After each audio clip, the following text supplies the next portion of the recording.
My name is Kathy, and ever since I was little, I loved my dad dearly. He was the kind of man who always put his family first and himself last. He made sure my brother and I never lacked anything and took care of my stay-at-home mom too. He would hand over his entire paycheck to her, never complaining even when he didn't have a dime to his name. Thanks to my dad, my brother and I lived fulfilling lives. I thought our family of 4 would continue to live this way forever. But life can be so cruel. Suddenly, I lost my dad, the man I loved so much. It was just when I was in my senior year of high school and my brother was in 8th grade.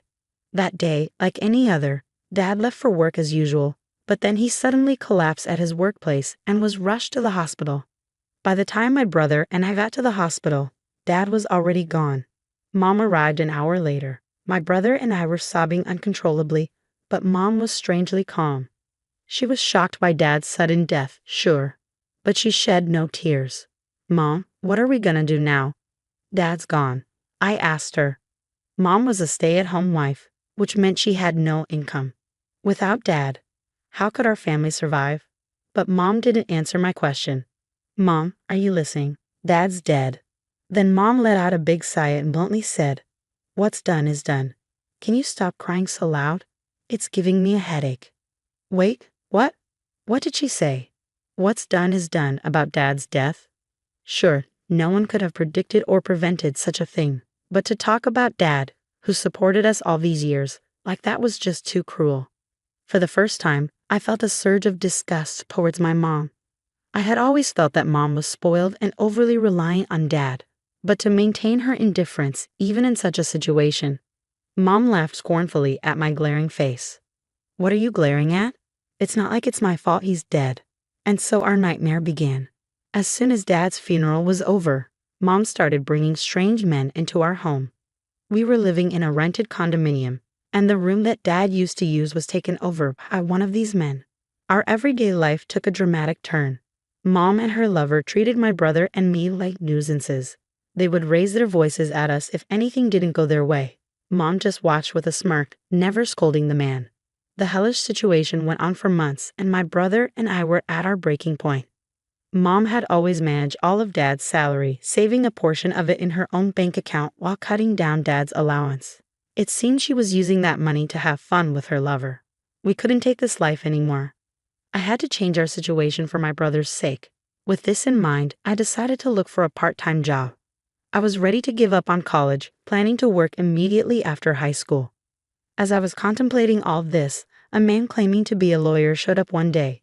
"This was commissioned by your father," he said. Before his passing, the lawyer then pulled out Dad's will. Mom appeared taken aback by the lawyer's sudden visit, unaware of the truth he was about to unveil. The lawyer clarified the situation to us. Your father had realized that something was wrong with his health early on, but he believed that if he didn't work, the family would be in a bind. So he wanted to leave something behind for a rainy day. As the lawyer unsealed our father's will, he explained it in layman's terms. Your father intended to divide his $20 million fortune by giving $10 million to your mom and $5 million each to you kids. Upon hearing this, Mom eagerly addressed the lawyer. "So when do I get the money?" "As soon as all the official proceedings are complete. The funds will be transferred shortly." Without skipping a beat, Mom prepared a pen and signed the necessary documents. The talk was complex for us kids, but we decided to accept our father's legacy gratefully. A few days later, my brother and I made the decision to leave the house. I started to consider what would be essential for us living on our own, and what the bare minimum actions would be. If we were leaving the house, we needed to find a new place to live, but would anyone be willing to rent a property to high school students? While pondering, I remembered that the parents of a middle school friend owned an apartment.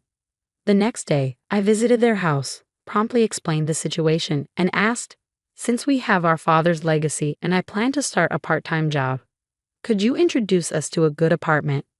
In response, my friend's parents proposed, "Since we can't legally lease to high school students, how about we rent you a room in our apartment? You just need to pay the monthly rent." Yes, I'd be grateful. Thank you so much.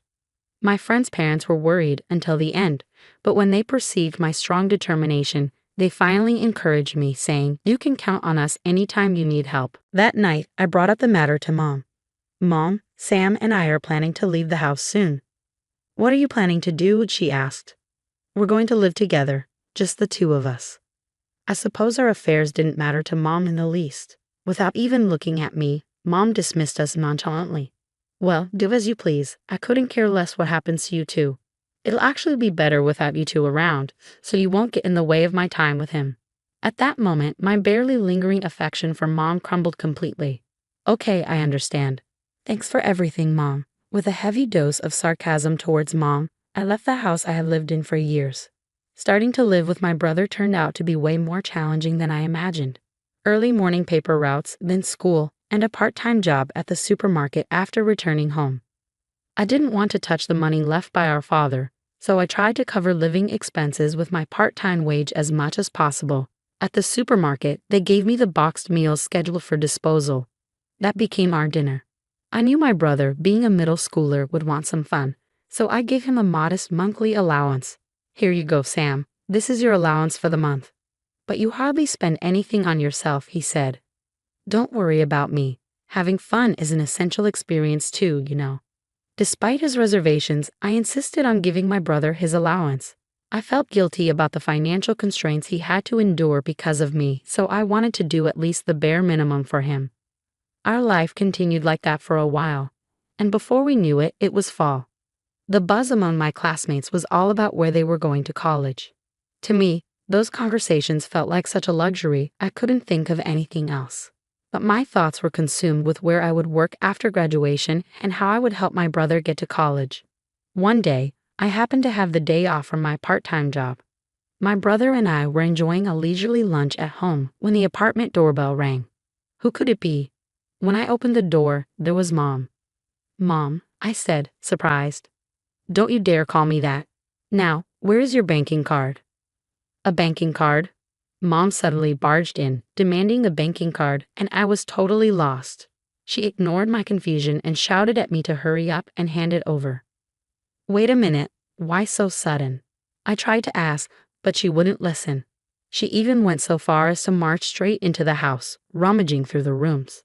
Hey Mom, stop it. My brother tried to stop her, but she just pushed him aside with a curt, shut up. I rushed to my brother's side, pleading with Mom to stop. Eventually, she found the banking card in a drawer. After checking the untouched balance in the account, she smirked. Oh, there's quite a bit left. You're just like me, doing so well. How admirable. Disgusted, I glared at her, and that must have irked her because she shoved me next. What's with that look? Just do as I say. I'm your mother. She left with our banking cards. I felt so helpless and sank to the floor. Why, after all the hard work to get this far, does she have to ruin everything again? The peaceful life my brother and I had finally managed to grab. I worked so hard without even touching our father's inheritance, all for my brother's future. Sis, my brother comforted me as I cried. I felt pathetic for not being able to protect my only brother. Just then, I remembered something, the one letter that the lawyer had given me when he visited a while back. He asked me to give it to you without letting Mom know. Open this only if you're in trouble, he had said. The lawyer, seemingly aware of the situation with Mom, had discreetly handed me an envelope. Life with my brother had started right after, and in all the bustle, I completely forgot about it. I opened the letter from my deceased father and read its contents. It was an address. It was somewhere far away from where we lived, an area completely unknown to us. However, I figured there must be a reason my father left it. I decided to go to that place with my brother. We got on a plane, and then we took a taxi from the airport. What awaited us was a house with a grand gate, something you'd only see in movies or TV shows. What is this gigantic house? My brother seemed overwhelmed by the sheer size of the house. As we stood there, a burly man came out from inside. Oh my, you've come. We found a letter from our father. Your address was in it, I explained. The man began to speak to someone on the phone. After a brief moment, the man changed his demeanor and said, "Please come in," inviting us into the mansion. In the great room to which we were guided, an elderly woman was sitting alone. Upon seeing us, she greeted us. "Kathy and Sam, right? Nice to meet you. I'm your grandmother." Grandmother.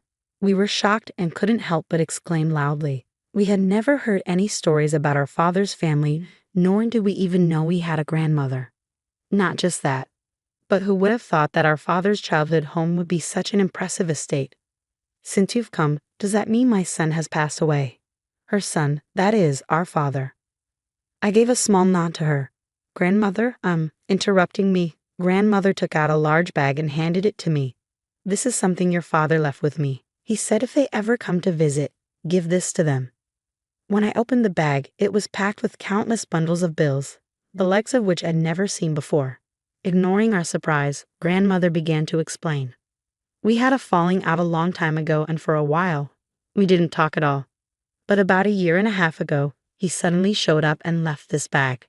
According to her, her father's family, in other words, our grandmother, was part of a long-established gang. Our father had refused to take over the family business and had cut ties with his grandmother after a big fight. When we heard it was a gang, it all made sense. That grand entrance. Of course, it was a surprise to learn that our father's family was involved in a gang.